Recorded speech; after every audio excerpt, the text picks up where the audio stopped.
Well, good morning. Yes, it is me, your host of the party, Kenny Bulgarian. Today is Tuesday, June 20th, 2023. And at first, I'd like to say happy birthday, Amanda. Daddy loves you. My daughter, 32 years old, 33 years old today. Mama mia, lost track of that. But anyway, in any event, Amanda, Daddy loves you. Okay, so what is it that you need to know about the markets? What's happening and what do we need to be concerned about? Well, look.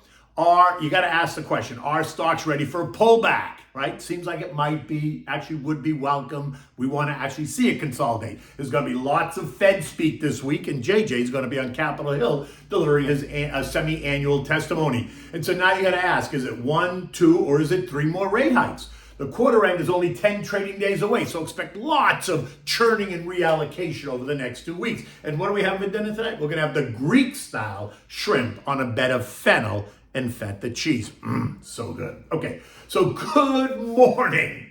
And stocks ended the week higher last week, but ended the day lower on Friday as new concerns caused investors some anxiety. The Dow ended down 108 points, the S&P down 16, the NASDAQ lost 94 points, the Russell down 14, and the transports gave back 76 points. Yes, the Fed did skip on the rate increase last week. We know that, but they made it clear that investors should not expect a halt or decline in rates anytime soon. In fact, he made it clear that he and a majority of the FOMC members expect rates to continue to rise in the months ahead. Note the plural form, months versus month, right? Which then means that he or they expect more than one rate hike or one increase over the summer and into the fall. Remember, the next Fed meeting is in July. Then there's nothing in August because there's that big boondoggle out in Jackson Hole. And so then the next one is in September, which takes us into the fall. So for all those traders that are pricing at a rate decrease in the fall, you got to think again.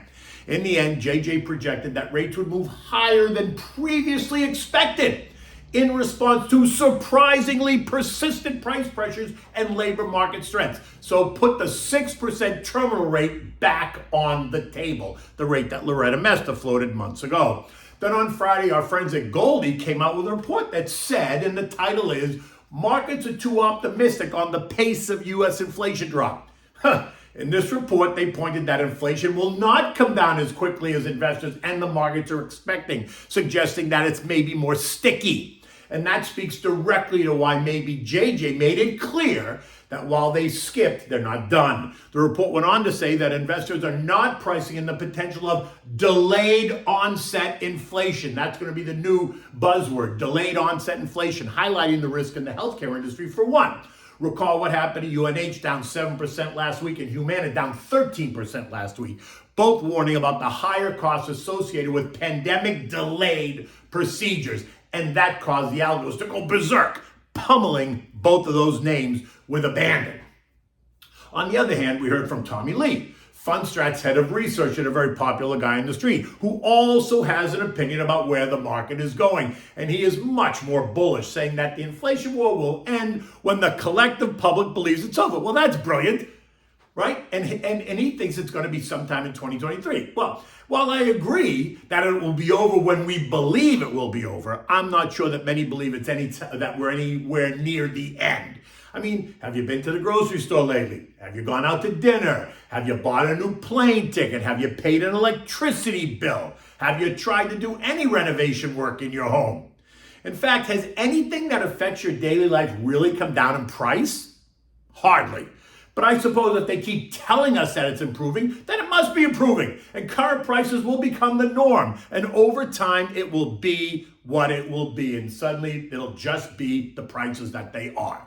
In any event, the recession that we've been all bracing for remains elusive, even as the Fed has raised rates by 500 basis points. And last week, the rally really started to broaden out, right? We saw strength in industrials, financials, basic materials, utilities, that's a defensive play, and healthcare, also a defensive play, even with the UNH and Humana weakness. And that suggests that investors in the markets think we're avoiding that deep, long recession. Now remember, it's also the end of the quarter. We have 2 weeks until June 30th, and so consider the idea that many asset managers need to rebalance their portfolios, which means they're going to trim some of the high flyers, think what? Tech, and reallocate that money into some of the underperforming underperforming sectors that we've been talking about and that have not had that they don't have enough of. And interestingly enough, was the strength we also saw on cruise lines and airlines last week, right? Both up substantially. And that too suggests that no matter the higher costs, people apparently plan on traveling, which then suggests that people are not feeling financially stressed, even as the cost of money goes higher. Think mortgages, credit card rates, HELOC loans, adjustable rate loans. And in addition to the sectors above that we mentioned, you got to think about the SMIDs, right? The small and mid-cap value and growth names. You can access those using the IJJ and IJT ETFs, both up considerably. They were up 9% over the past couple of weeks. In addition, think of all those coal and energy names that were last year's high flyers that have so underperformed this year. Actually, they're down double digits, but think names like AMR, BTU, Cracker, Arch Resources, etc. They too have had a very good couple of weeks. EcoData today is all about housing. Housing starts are expected to be down 0.1%. Building permits are expected to be up 0.6%. We're also due to get the Philly Fed non-manufacturing survey, so think services. And last month, that was down 16 points. And remember, we are a 75% services economy, so that's an important number.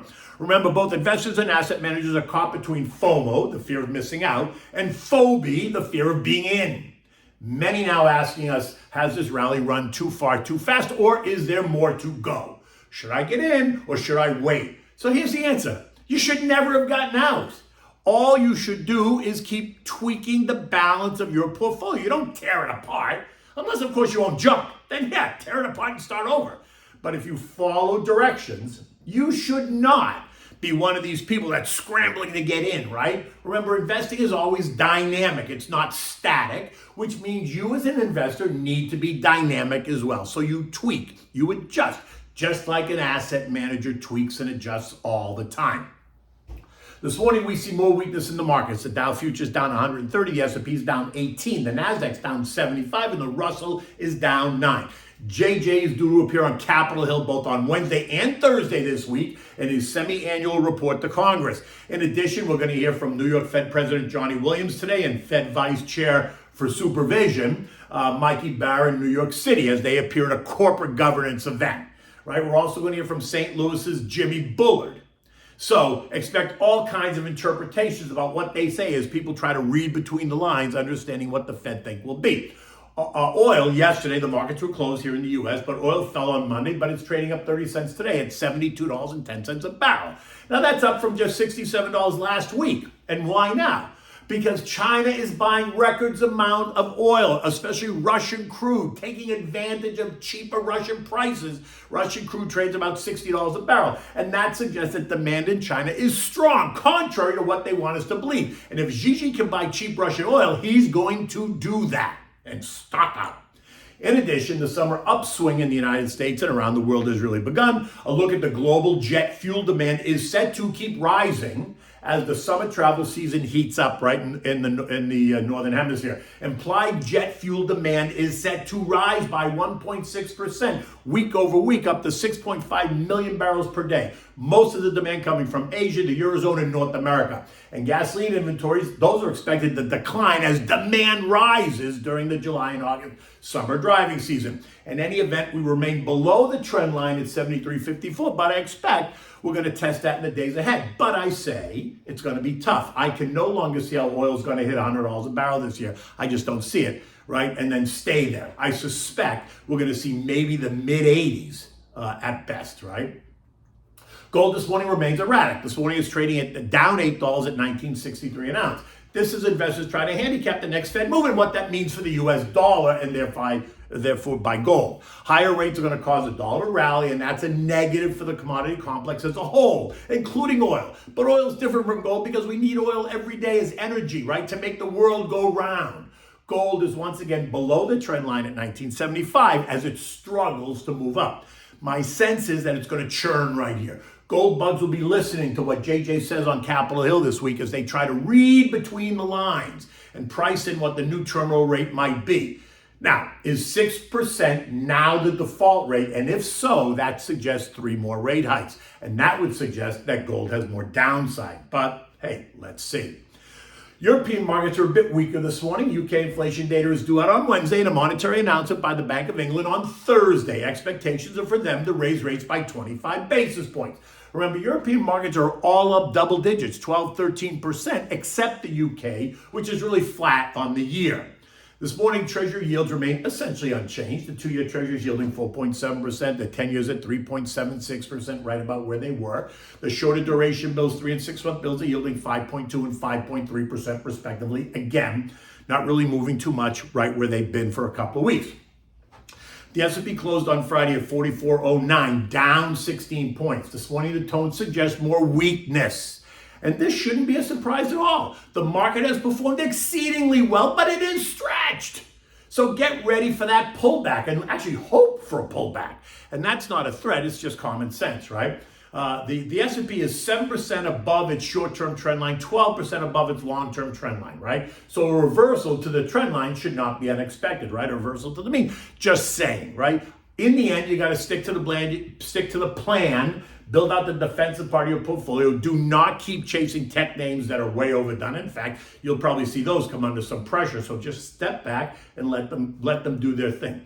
If you're nervous about a decline, you know what to do. Position yourself with the contra trades, right? The SH, the PSQ, the DOG. And if you want to make a bet on fear, then you can play with the VIXY, VIXY. Okay, so what are we having for dinner tonight? Okay, we're going to have the Greek style shrimp, right? You make this on a bed of fennel and feta. It's really delicious. It's not difficult to make, and it will soon become a summer favorite, right? You use one pan. It's easy to prepare. You use just one pan. It's a deep frying pan, or in Greece, apparently they call it a saganaki pan. But it's just a deep frying pan. Now for this, you need 12 jumbo shrimps, right? It's like 6 to 8 per pound. So take 12 or 15, whatever you want. Peeled and deveined, tails left on. You need fresh lemon juice, salt and pepper, olive oil, 1 medium bulb of fennel, cored and finely chopped. You need 5 or 6 scallions. You need a small chili pepper, seeded and then minced. You need some Greek Chardonnay wine. You can use any, but in this case, it's a Greek dish, so use Greek Chardonnay. And you need crumbled feta cheese. You want to begin by tossing the raw shrimp with some lemon juice in a medium bowl, sprinkle it with salt and pepper, and set it aside. Now, in this large skillet, you want to heat the olive oil right over medium heat. You want to add the fennel and the scallions and the chili pepper, and you want to cook it, stirring it till it's soft and beginning to brown. Yeah, maybe it's 5 to 8 minutes or so, right? Then pour in the wine. Cook, stirring that for about another minute. Let the wine come to a boil so the alcohol starts to burn off. Now place the shrimp on top of this mixture. Cover and cook it until the shrimp are pink and cooked through, maybe 4 or 5 minutes. Then remove the shrimp from the pan and just place the shrimp separately on a plate. Keep everything else in the pan. Add some more fresh lemon juice to the fennel and scallions. Add the feta cheese and season it with salt and pepper. And stir it until the cheese begins to kind of melt into the fennel. It's about a minute, maybe 2 minutes. Now make a bed of this fennel mixture on the plate and then place the shrimp, 3 or 4 shrimps on top of the bed of fennel when you serve it to your guests, right? Then you want to serve this with a nice chilled wine. You can use the Greek Chardonnay, but look, I'm not a big Chardonnay person as a drinker. You can use it to cook with, but to drink it, I don't like it. So I would use, guess what? My Pinot Grigio Santa Margherita, but that's me. You do what you want. In any event, it is Tuesday morning here. It's a little bit overcast today, but we are in the hurricane season. So I suspect we're going to get, a 15-minute rainstorm at some point today, because that's just what it is. In any event, I'm actually traveling on Wednesday and Thursday this week. I'm going to be in Austin at a conference, so I have to figure out whether or not I get time to make to write my note and make a video. But if I do, I will. And if I don't, I'll see you on Friday. In any event, take good care.